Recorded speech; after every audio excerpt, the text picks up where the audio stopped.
አባቶቻችን አንድ የማይታበል እውነት አላቸው። ሰው ቢታመን አጥር ባልታጠረ ነበር ይላሉ።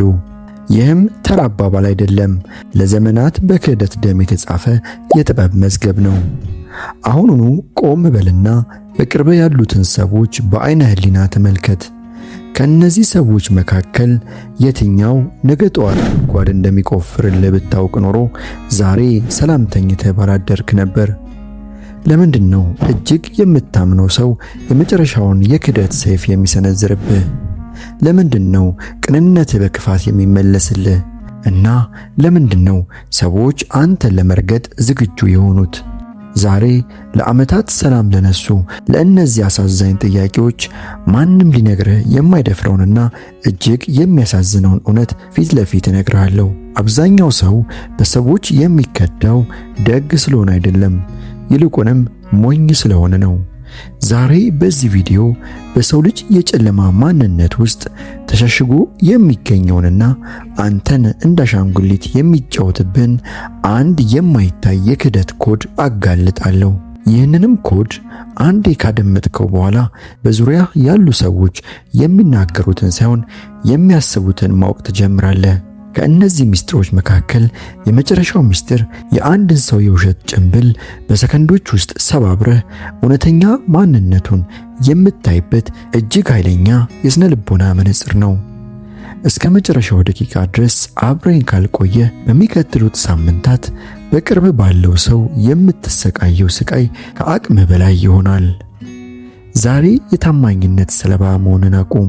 የሰዎችን ተንኮል የምታመክንበትን የጥበብ ጋሻ የምታነግብበት ቀን ነው። ይህ ቪዲዮ ለአንተ የተላከ የመጨረሻው የህልውና ጥሪ ነው። ተዘጋጅ፣ ምክንያቱም ከዚህ ቪዲዮ በኋላ በሰዎች ላይ ያለ እይታ ለዘላለም ይለወጣል። በታሪክ ውስጥ እጅግ የሚገርም አንድ እውነት አለ። ታላቁ የሮማ ንጉሥ ጁልየስ ቄሳር የወደቀው በጠላቶቹ ሳይሆን ልጄ በሚለውና በሚያምነው በብሩተስ ካንጃ ነው። ቄሳር በሞት አፋፍ ላይ ሆኖ ዞር ሲል ያየው የጠላቱን ፊት አልነበረም፣ እጅግ የሚያምነውን ሰው እንጂ። ያኔ ነበር በዓለም ላይ እስካሁን የሚታወቀውን ያንን አሳዛኝ ቃል የተናገረው። አንተም ብሩተስ። የአንተም ታሪክ ከዚህ የተለየ አይደለም። ለምንድነው ሰዎች አንተን ለመክዳት የሚመርጡት? ምክንያቱ ቀላል ነው። ታማኝነት ለነሱ ደካማነት ሆኖ ስለታያቸው ነው። ሰዎች ክህደትን የሚመርጡት አንተን ስለሚጠሉ አይደለም፣ ይልቁንም የራሳቸውን ጥቅም ከአንተ ማንነት በላይ ስለሰቀሉ እንጂ።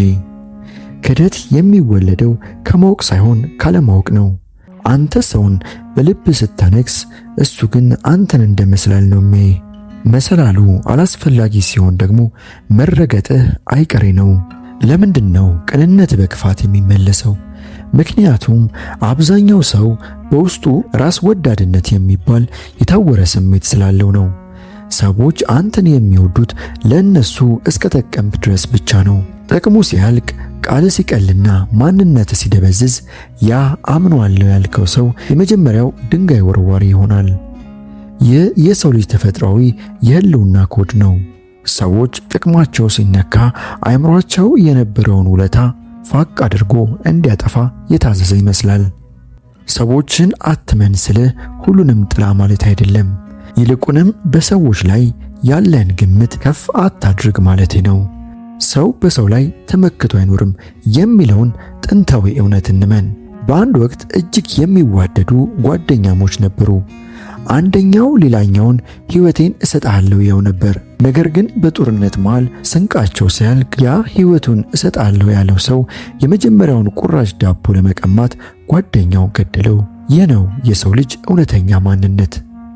በሰላም ጊዜ ሁሉም ቅዱስ ነው፣ በመከራና በጥቅም ጊዜ ግን እውነተኛው ሰይጣን ይወጣል። በሰው ላይ የተመሰረተ ሕይወት እንደ አሸዋ ግንብ ነው። ዛሬ ያሞገሱ ነገ ድንጋይ ሊወረውሩብህ ይችላሉ። ለምን ከዳኝ ብለህ አትጠይቅ፣ ይልቁንም እንዴት አመንኩት ብለህ ራስህን ጠይቅ። ክህደት የአንተ ድካም ሳይሆን የአንተን ንጽሕና ለመሸከም አቅም ያጣው የሰው ልጅ ድካም ነው። ዛሬ ይህንን መራራ እውነት ተቀበል። ሰዎች ይለወጣሉ፣ ስሜታቸው ይከሽፋል፣ ጥቅማቸው ሲነካ ደግሞ ይክዳሉ። አንተ ግን ራስን ካላመንክና ለሰዎች አስተያየት እምነት ባሪያ ከሆንክ ሁልጊዜም በክደት ሰይፍ ስትቆስል ትኖራለህ። ሰንሰለቱን የምትበጥስበት ጊዜ አሁን ነው። ሰዎች ስለ አንተ የሚያስቡትን ሳይሆን አንተ ለራስህ የምትሰጠውን ዋጋ አብልጠህ እመን። ሰዎች ሲዋሹ ወይም ሲከዱ ለምን ማመን አቃተ? ለምንድነው አእምሮ ያንን አደገኛ መልእክት ሊያነብ ያልቻለው? የነርቭ ሳይንስ ሊቃውንት እንደሚነግሩን የሰው ልጅ አእምሮ በዝግመተ ለውጥ ሂደት ውስጥ ማህበራዊ ጭንብል ወይም ሶሻል ማስኪንግ የተባለ የመከላከያ ዘዴ ገንብቷል። አንድ ሰው ፈገግ እያለልህ ዓይንን እያየና እየሳቀልህ በውስጡ ግን አንተን የሚገድልበትን መንገድ እያጠና ሊሆን ይችላል። ሳይንሱ ይህንን ዳርክ ትሪያድ ይለዋል። አእምሮ በታላቅ ወጥመድ ውስጥ የወደቀው ሃሎ ኢፌክት በሚባል የስነ ልቦና ችግር ምክንያት ነው። አንድ ሰው ስለምትወደው ወይም ስላከበርከው ብቻ አእምሮ ያ ሰው ክፉ ሊሆን እንደሚችል የሚያሳዩትን ትናንሽ ምልክቶች ወይም ሬድ ፍላግስ በራስ ስር ደምስሶ ያጠፋቸዋል። አምነዋለሁ የምትለው ሰው በስተጀርባ ሰይፍ ሲያዘጋጅልህ፣ አእምሮ ግን የድሮ ውለታውን እያሳየ ያታልላል። ይህ ነው የክህደት ሳይንስ። መከዳት በአንተ ደካማነት ሳይሆን አእምሮ በፈጠረብህ የእምነት ወጥመድ ምክንያት ነው። ሌላኛውና እጅግ አስደንጋጭ ሳይንሳዊ እውነታ የኦክሲቶሲን ክህደት ነው። ኦክሲቶሲን የፍቅርና የእምነት ሆርሞን ይባላል። አንድን ሰው በምታምንበት ጊዜ አእምሮ ይህንን ሆርሞን ይረጫል። አደገኛው ነገር ግን ይሄ ነው። ይህ ሆርሞን የአእምሮን ሂሳባዊና አመክንያዊ ክፍል በከፊል ሽባ ያደርገዋል። ስታምን ማሰብ ታቆማለህ። ስታምን ጥርጣሬን ትረሳለህ። ከሃዲዎች የሚጠቀሙበት ትልቁ ስልት ይህንን የአእምሮ የመከላከያ ግድግዳ በውሸት ደግነት ሰብሮ መግባት ነው። ሰዎች የሚናገሩትን ሳይሆን የሚደብቁትን ለማየት ሞክር። አእምሮህ የሚሰጥን የውስጥ ማስጠንቀቂያ መቼም አትናቅ። ከመጠን ያለፈ እምነት የአእምሮ ትልቁ ጠላት ነው። በሰዎች ተንኮል ላለመውደቅ እነዚህን ሳይንሳዊ ምስጢሮች እንደ ጋሻ ተጠቀምባቸው። አንድ ሰው በፈገግታ መቅረቡ ብቻ ታማኝነቱን አያረጋግጥም። እባብም ሲሳብ ውበት አለው፣ ነገር ግን መርዙ በውስጡ ነው። ሰዎችን አትመን ስልህ ተጠራጠር ማለቴ ሳይሆን ንቁ ሁን ማለቴ ነው። ዛሬ ይህንን የአእምሮ መከላከያ ገንባ። በሰዎች የውሸት ቃል ደስተኝነቱን የሚሰጥ ደካማ አእምሮ እንዲኖር አትፍቀድ። እውነቱን ማወቅ ህመም አለው፣ ነገር ግን በውሸት ከመኖር በሐቅ መጎዳት ነፃ ያወጣል። አሁን ወደዚህ ዓለም ትልቁና የማይለወጠው ምስጢር እንግባ። በዩኒቨርስ ውስጥ የሚሰራ አንድ ህግ አለ። እሱም ራስን የመጠበቅ ህግ ይባላል። ይህ ህግ ምን እንደሚል ታውቃለህ? ማንኛውም ፍጥረት ከትንሿ ጉንዳን ጀምሮ እስከ ግዙፉ የሰው ልጅ ድረስ በመጨረሻው ሰዓት የሚቆመው ለራሱ ህልውና ብቻ ነው። ለምንድነው ተከዳው ብለህ የምታለቅሰው? ምክንያቱም ተፈጥሮ በሰዎች ውስጥ የጫነችውን ይህንን የራስ ወዳድነት ኮድ ለመቀበል ፈቃደኛ ስላልሆንክ ነው። ሰዎች አንተን የሚወዱት አንተ ስለሆንክ አይደለም፣ ይልቁንም አንተ በእነሱ ህይወት ውስጥ የምትሞላው ክፍተት ስላለ ብቻ ነው። ያ ክፍተት በሌላ ነገር ሲተካ ወይም አንተ ያንን ጥቅም መስጠት ስታቆም አንተ ለነሱ ባዳ ትሆናለህ። እስቲ ንገረኝ፣ መስታወት ፊት ቆመ ምስልን ብታይ ምስሉ አንተ የምታደርገውን ብቻ ነው የሚያደርገው። ስትስቅ ይስቃል፣ ስታለቅስ ያለቅሳል። ነገር ግን አንተ ከመስታወቱ ፊት ዘወር ስትል ምስሉም አብሮ ይጠፋል። ሰዎችም እንደዚሁ ናቸው። አንተ ለነሱ ጥቅም እስከ ሰጠ ድረስ ምስል ናቸው። ጥቅሙ ሲያልቅ ግን ጥላ ይሆናሉ። ይህ የዓለም ክፋት ሳይሆን የዓለም ህግ ነው። ይህንን ህግ አለማወቅ ደግሞ ውድቀትህን በገዛ እጅ መፈረም ማለት ነው። ለምንድነው ሰዎች መከራ ሲመጣ የሚከዱ? ምክንያቱም እያንዳንዱ ሰው የራሱን ህይወት ከጀልባው ላይ ለማትረፍ ሲታገል አንተን ከጀልባው ላይ ያለምንም ጥርጥር ይገፋል።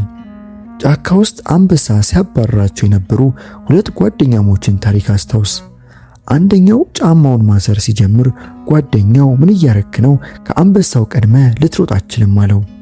ጫማውን የሚያስረው ሰው ግን ቀና ብሎ እንዲህ አለው፣ እኔ ከአንበሳው መቅደም አያስፈልገኝም፣ ካንተ በቀደም ይበቃኛል። ይህ ነው ሰቀቀን የሚመስለው እውነተኛው የዓለም ፊት። ለምን ደገፍኩት፣ ለምን አንበረከኩት፣ ለምን አከበርኩት ብለህ አትቆጭ። ይልቁንም በሰው ላይ መደገፍን አቁመ በራስ እግር ላይ ቁም።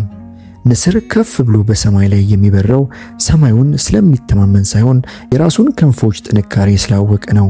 ዛሬ የሰዎችን ይሁንታ የመጠበቅ ደካማ ክንፍን ሰብስብ። አሁኑኑ ቆም በልና አስብ።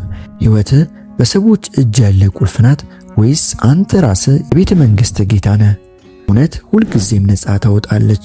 ነፃነቱን የሚፈልግ ሰው ደግሞ በሰዎች ላይ የመተማመንን ሰንሰለት ለመበጠስ አይፈራም። ሰዎችን አትመን ስልህ ጥላቸው ማለት አይደለም፣ ይልቁንም ታላቅነትን ከነሱ እጅ አውጣ ማለቴ ነው። በዚህ ዓለም ላይ ብቸኛውና ዘላለማዊ ታማኝ ጓደኛ ራስህ ብቻ ነህ። ራስን ማመን ስትጀምር ሰዎች ቢከዱም እንኳን አትወድቅም። ምክንያቱም መሰረትህ በሰዎች አሸዋ ላይ ሳይሆን በራስህ የዓለት ማንነት ላይ ተገንብቷልና። አሁን የውሳኔው ሰዓት ላይ ደርሰሃል። ዛሬ የሰማኸውን እውነት በጆሮ ገብቶ በአእምሮህ እንዲበተን አትፍቀድ። ይህ ቪዲዮ የሕይወትህ አዲስ ምዕራፍ መጀመሪያ እንዲሆን ተፈጥሮ የላከችልህ የጥበብ ትእዛዝ ነው። አሁኑኑ ተነሳ። በየዋህነት ለሰዎች አሳልፈ የሰጠውን የሕይወትህን መሪ መልሰህ ተረከብ። በሰዎች ላይ ያለህን ከመጠን ያለፈ እምነት ሰብስብና በራስህ ማንነት ላይ ኢንቨስት አድርግ። ለብቻህ መቆምህ ደካማነት ሳይሆን እውነተኛ ጥንካሬን ለማግኘት የከፈልከው የጀግንነት ዋጋ ነው። ስማኝ፣ አንተ የተፈጠርከው በሰዎች ሴራ እንድትወድቅ አይደለም። አንተ የተፈጠርከው ሰዎችን የምትመራበትን ጥበብ እንድታገኝ ነው። ዛሬ በሰዎች ላይ ያለን ተስፋ ስትቆርጥ በራስ ላይ ያለ እምነት ይለመልማል። ሰዎችን አትመን ስልህ ከሰዎች በላይ የሆንከውን ታላቁን ማንነትን እመን ማለቴ ነው። በዙሪያ ያሉ ሰዎች አይሆንም ቢሉ ቢከዱህና ክፋት ቢመኙብህ እንኳ አንተ በውስጥ የገነባው የዓለት መሠረት መቼም አይናወጥም። እዚህ ቻናል ላይ ዘወትር የምንለቃቸውን አስተማሪና ሕይወት ቀያሪ ቪዲዮዎችን በማየት በየቀኑ አእምሮን በአሸናፊነት ቀመር ገንባ። በገዛ ሕይወት ላይ የነገስክ ንጉሥ የምትሆንበት ጊዜ አሁን ነው። ይህንን የታላቅነት ጉዞ አብረኝ ለመቀጠልና ማንነትን የሚቀይሩ አዳዲስ ሚስጥሮችን ለማግኘት አሁኑኑ ሰብስክራይብ አድርግ። ይህንን የምታደርገው ለራስ ደህንነት፣ ለነገው ተጽዕኖ ፈጣሪነትና ለሚጠብቅህ ታላቅ ድል ስትል ነው። ነገር ግን ጉዞ በዚህ አያበቃም።